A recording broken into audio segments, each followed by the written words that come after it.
Bonjour à tous et bienvenue dans cette nouvelle vidéo de la chaîne Kanjian. Donc avant de commencer, je tiens à vous remercier. On a un peu plus de 5600 abonnés. Merci beaucoup. Toujours plus de souscripteurs, ça aide beaucoup la chaîne aussi à se développer et à faire des achats pour vous proposer d'autres sujets intéressants sur le Flipper Zero et d'autres choses. On a un M5 Stick Plus qui devrait arriver prochainement. Merci aux membres sur le Discord, un peu plus de 600 maintenant. Donc ça va, ça grossit, ça continue. C'est toujours aussi impressionnant. Et je pense que là, on va arriver sur l'avant-dernière ou la dernière vidéo de l'année 2024, parce qu'après, je vais faire une petite pause bien méritée, voilà, pour les fêtes, pour reprendre un peu de temps et permettre de travailler d'autres sujets sur d'autres vidéos éventuellement et d'autres idées. Donc aujourd'hui, c'est la suite de la première partie de l'analyse du protocole Nexus TH que vous voyez juste ici, en bas de la vidéo. Je vous mets le lien qui va apparaître quelque part en haut sur votre écran. Donc là, on avait vu qu'on pouvait récupérer avec le Flipper Zero un signal qui ressemblait donc à ceci, qui nous permettait d'avoir un ID de l'émetteur, de récupérer des données qu'on pouvait plus ou moins manipuler pour arriver à nos fins, notamment le dernier pour arriver sur le taux d'humidité, que là c'est un taux d'humidité à 46 et une température à 20 degrés. Mais on avait vu qu'on était vite limité, etc. Donc l'idée c'est qu'aujourd'hui on va partir sur ce genre de fichiers, des fichiers RAW du Flipper Zero pour pouvoir voir comment récupérer les données qui sont dedans et les données qui sont dedans, comment on les exploite, comment on les récupère, comment on les comprend, que c'est du Nexus TH, etc. Donc, avant toute chose, le petit disclaimer habituel, donc je vous rappelle que les vidéos que je fais sont là uniquement pour un usage légal, pour que vous puissiez tester votre propre sécurité, manipuler vos propres appareils. Donc là, vous le faites sur votre propre station météo et non pas celle du voisin. C'est pour ça d'ailleurs que... Oh, c'est rigolo ça. Il s'est mis de travers aujourd'hui. Alors, attendez. Hop. Hop. Voilà.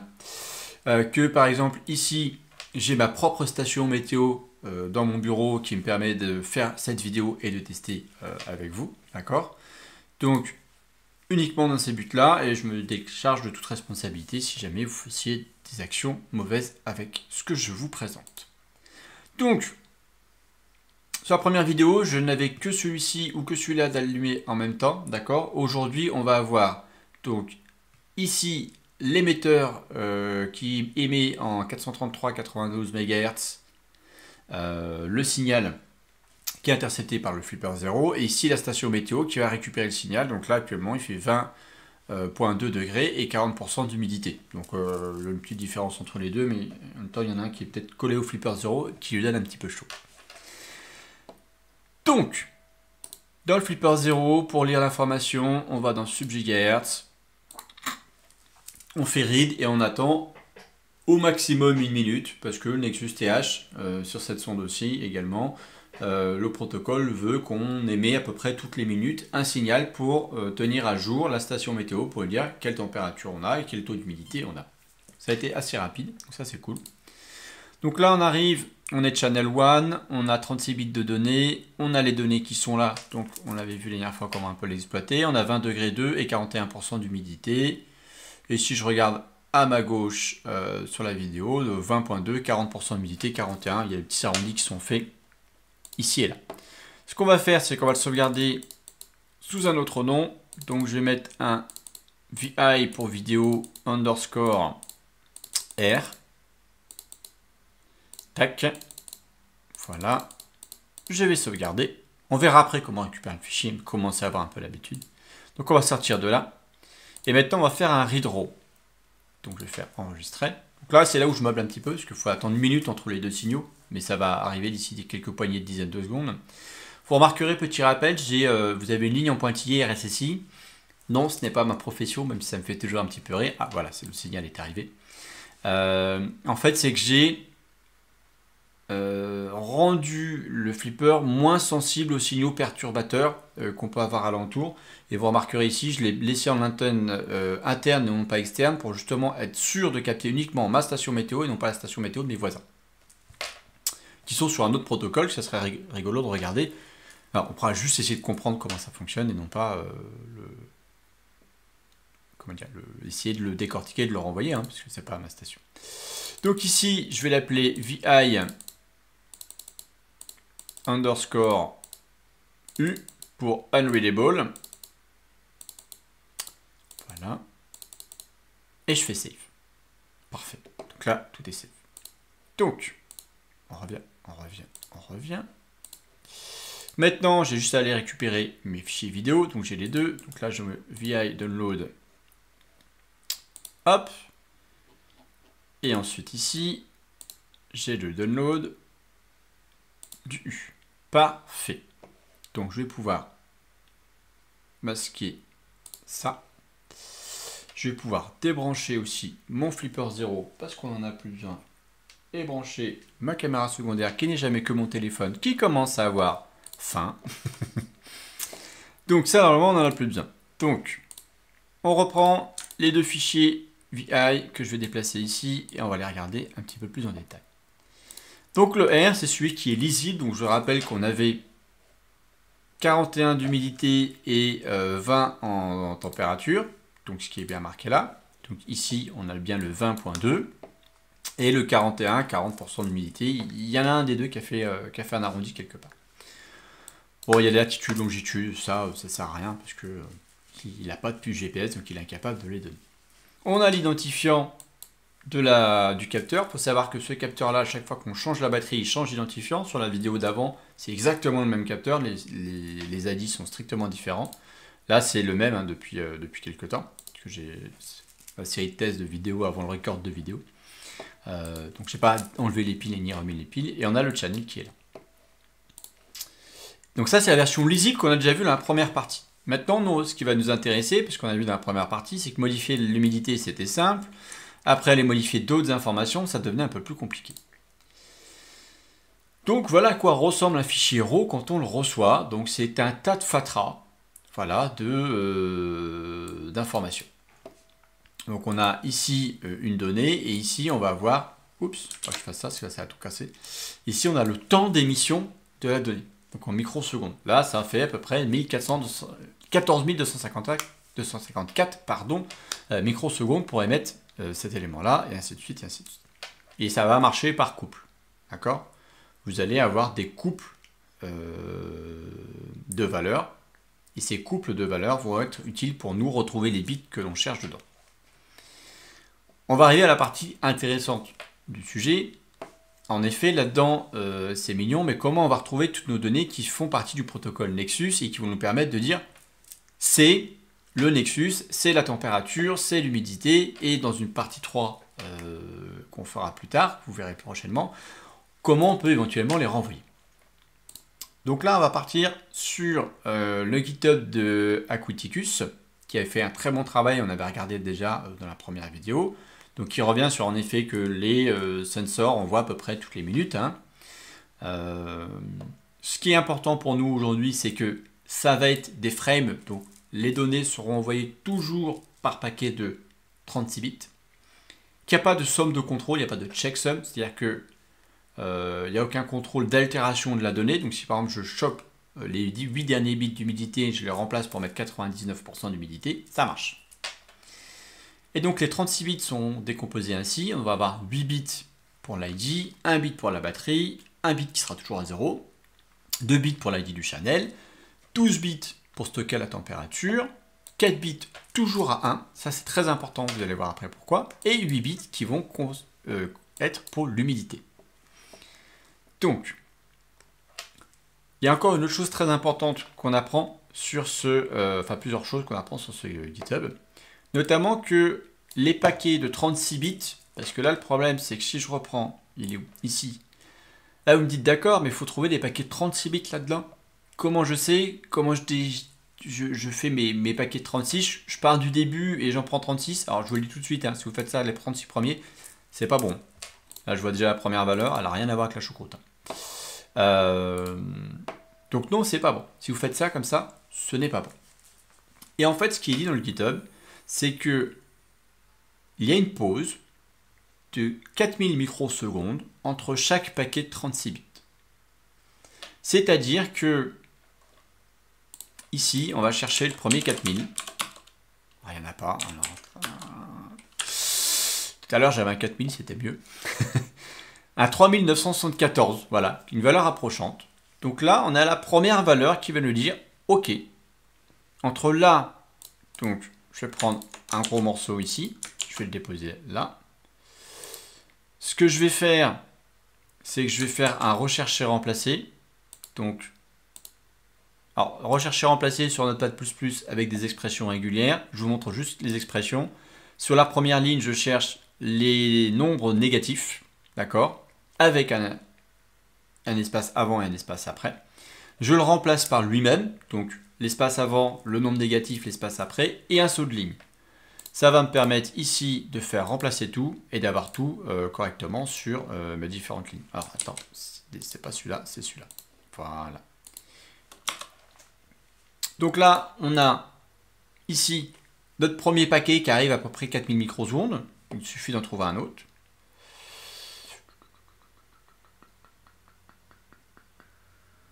Alors, ça va pas être compliqué. On va sélectionner les lignes. Hop, voilà. Et j'en ai un autre ici. Donc ici 37 et 31, j'ai bien, donc ici de 2 à 37, j'ai bien 36 lignes de sélectionner, donc j'ai bien mes 36 bits de données. Première étape, on a réussi à trouver un paquet de la FRAM du Nexus TH dans tout ce bazar. Vous voyez, j'avais copié pas mal et il reste encore pas mal de choses derrière, donc visiblement, donc là j'ai un 39. Si on descend un peu, on va reprendre 23, 38, 31. Voilà, et là j'ai un nouveau paquet, donc là j'ai un autre paquet qui a été créé. Donc ça c'est top. On a retrouvé 36 bits de données qui correspondent à ce qu'on nous disait, donc 4000 microsecondes ici de pause pour pouvoir retrouver la data. Donc ça, c'est top. Ce qui veut dire que maintenant qu'on a cette information-là, il va falloir qu'on contrôle que c'est bien ce qu'on cherche. Le problème, c'est que, par exemple, on va prendre l'humidité ici. Donc on a 1, 2, 3, 4, 5, 6, 7, 8. Donc les 8 qui sont là, c'est 8 lignes. C'est forcément, je vais enlever ça, c'est forcément mon humidité. D'accord? Ici, l'humidité, c'est les 8 derniers bits. Pourquoi je suis parti par la fin? Eh bien, vous allez comprendre tout de suite. Parce que avant l'humidité, j'ai 4 bits qui sont toujours 4, 1. Donc, ces 4-là valent forcément 1. Parce qu'en effet, là, on a des 984, des 1970, des 1018, des 2000. En face, on a des valeurs qui sont toutes très approchantes. Alors, qu'est-ce qui vaut 1? Qu'est-ce qui fait le 0? Qu'est-ce qui fait le 1? Pour qu'on puisse comprendre la donnée. D'accord? Et bien, vous allez voir, c'est très simple pour voir l'information qu'on a. En fait, il l'explique ici. J'espère que c'est visible sur la vidéo. Sur mon écran de contrôle, ça ne l'est pas. Sur mon écran, ça l'est. Chaque bit 0 ou 1 commence avec 500 microsecondes. D'accord? Ensuite, pour un 0, on a 1000 microsecondes de plus. Donc, 1500 microsecondes. Et pour un 1, on a encore 1000 microsecondes de plus. Donc, les 1, en théorie, devraient avoir la valeur 2500 microsecondes. Et les 0, 1500. Sauf que si je prends ma valeur là, j'ai pas de 2500. Et j'ai pas de 1500 non plus. Donc là, on va se dire, on va faire. C'est n'importe quoi, ça marche pas. En fait, en bidouillant un petit peu, oui, parce que là, ça va assez vite, c'est 15-20 minutes de vidéo peut-être, un peu plus que je me connais. C'est des longues heures de travail, de recherche pour savoir, pour comprendre, pour tester, etc. Donc là, en effet, tout ce qui fait moins de 1900, c'est 0, et tout ce qui fait 1900 et plus, ça va être 1. Et on va venir s'en assurer, parce que là, j'ai mon humidité, et là, j'ai mes 4,1, parce que je fais plus de 1900. Donc ça me semble vraiment pas mal. Ce que je vous propose, c'est qu'on fasse le test ici avec l'humidité. Donc là, on a 0, parce qu'on a moins de 1900. D'accord? Là, on a un 0, là, on a un 1, là, on a un 0. Là, on va avoir 1, 0, 0, 1. OK. Alors, est-ce qu'il va être fâché aujourd'hui, lui? Tout à l'heure, il était fâché. Donc, je vais mettre mes binaires ici. Donc, j'ai 0, 0, 1, 0, 1, 0, 0, 1. Il est cool. J'ai bien 41. Je vais zoomer un petit peu parce que j'ai l'impression que c'est un peu petit pour vous. J'ai bien 41, mais au 41% d'humidité qui était là, où Flipper était à 41% quand il le montrait sur l'écran, et lui, il est à 40. Donc il y a un petit ajustement quelque part qui est fait. Donc on a bien récupéré notre humidité, on a bien récupéré aussi également nos 4,1. Ce qui veut dire que bah, si je remonte ici, je fais 1, 2, 3, 4, 5, 6, 7, 8, 9, 10, 11, 12. Donc les 12 qui sont là, c'est ma température. Donc 0, 0, 0. Ici 1, 1, 0, 0, 1, 0, 1, 0. Donc ça, on va le reprendre là. Donc là, on va voir si lui est d'accord. 1, 2, 3, 4, 1, 1, 0, 0, 1, 0, 1, 0. Donc c'est là où il n'était pas d'accord tout à l'heure. Donc je passe sur un autre site. On convertit, on a 202. Alors 202, ça ne fait pas notre température, vous allez me dire. Oui, c'est pas non plus notre température en Fahrenheit. C'est la température est en Celsius. Mais elle est scaled by 10. C'est-à-dire qu'elle est... Oh, j'ai plus le mot, je l'avais tout à l'heure. Elle est mise à l'échelle, voilà, mise à l'échelle par 10. Donc elle est multipliée par 10. Si je divise mon 202 par 10, j'ai mon 20.2. Donc là, j'ai pris un peu de température depuis tout à l'heure. Je suis à 20.3. J'ai bien mon 20.2 qui était ma température récupérée. Donc ça, c'est génial. On va remonter un petit peu. Là, j'ai 2 bits pour le channel. Donc 0, 0. En effet, 0, 0, ça veut dire que ça sera donc 0, c'est-à-dire que c'est le premier channel. D'accord? Ça tombe bien, j'ai qu'un channel, c'est le premier que j'avais sur ma vidéo aussi. Je vais vous le montrer. Tac. Ici. Hop. Au-dessus du 40, vous avez channel 1, CH1. Donc c'est bien le premier channel. Parfait. Donc tout ça, ça me semble cohérent, ça me semble bon. Hein.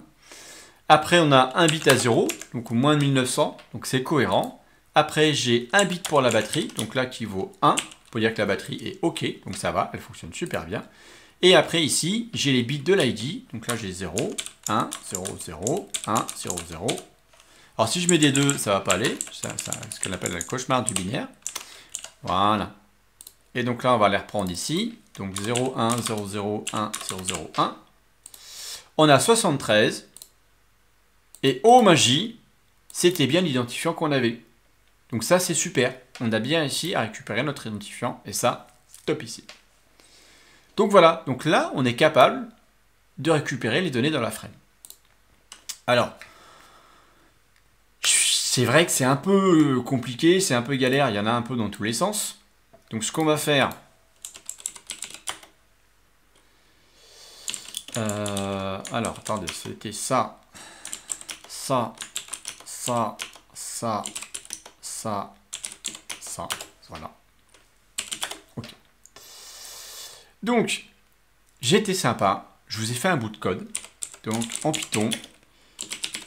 Donc, je prends un fichier, mon script. En entrée-i, je vais lui donner un fichier. Donc là, par exemple, vi, alors pas le R, hein, mais le U, celui qui est unreadable, donc celui qui ressemble à StatBoo. Et je vais faire entrer. Et là, vous voyez, j'ai bien mon identifiant. J'ai la batterie qui est OK. J'ai le channel 0, donc channel 1. OK, parce que c'était la valeur 0 qui a retourné. J'ai une température à 20.2 et un taux d'humidité à 41%. Donc vous voyez, en 2 secondes, on a récupéré la data, on a récupéré la donnée. Donc ça, c'est génial. Donc ça, c'est la première bonne étape. Et puis vous voyez, hein, le script, il est là. Il fait 109 lignes, bien tassées, pas optimisé, avec un peu d'espace. Il fait son taf, hein. C'est les scripts, on n'est pas forcément le script de l'année, voire même pas du tout, on n'est pas de quoi être très fier. Mais voilà, il fait le boulot. Il arrive à envoyer tout ça, vous le retrouvez sur mon GitHub du Flipper 0 directement. Donc là, on est prêt à pouvoir maintenant dire, je sais repérer des paquets, je sais identifier les paquets, donc on a bien progressé dans la compréhension du protocole, parce que là, on l'a complètement décortiqué, complètement compris. Donc maintenant, la partie 3 qu'on fera la prochaine fois, c'est tout simplement réinjecter ces données dans la station. Donc avec le Flipper 0, on va modifier un fichier raw data et on va le renvoyer pour voir si on peut en effet soumettre une nouvelle température, un nouveau taux d'humidité, beaucoup plus simplement. Et nous, on aura juste à capturer, par exemple, un signal comme ça, et dire ici, bah voilà, quand tu vas arriver sur le bit d'humidité ici, eh ben, tu mets des 1 partout, ça fera 100. Peut-être un peu plus. Sur la température, bah, tu changeras les bits, c'est pareil, tu mettras par exemple 20, ce qui fera 2 degrés, et donc là on pourra se dire, oula, ça fait froid, et ça peut avoir des conséquences après derrière, etc. On y reviendra dans la prochaine vidéo. Eh bien, je vous remercie. Pour une fois, on a une vidéo moins de 30 minutes sans effet démo. C'est plutôt pas mal. Pour la blagounette, pour ceux qui restent à la fin, je l'ai speedé un petit peu, parce que c'est la deuxième fois que je la recorde. Parce que la première fois, le micro s'était pas déclenché. Voilà, l'effet démo, je les ai fait avant, des petits cafouillages. Donc, on a gagné 10 minutes sur la vidéo, c'est plutôt cool. Ça me permet de m'étendre un petit peu à la fin. Donc voilà, merci beaucoup. Prochaine partie de la vidéo, on essaie de remettre le signal pour modifier la donnée, modifier la data et voir ce qui c'est possible de faire simplement. Est-ce qu'on est obligé d'envoyer beaucoup de frames ou pas? Parce que là, vous voyez, j'ai 7 frames. Si on prend la doc, le retour d'expérience d'Aquaticus, on est à 12 frames. Voilà, moi j'en ai beaucoup moins, j'en ai toujours beaucoup moins dans mes binRAW. Je suis plutôt entre 4 et 7 frames, voilà, généralement. Donc c'est pas non plus énormissime, mais ça fait le taf. Voilà. En tout cas, là, on arrive à lire les données très simplement, très rapidement, sans se prendre la tête. Et on arrive vraiment à comprendre le truc. Merci à vous d'avoir suivi cette vidéo, et je vous dis à très bientôt pour d'autres vidéos. Ciao!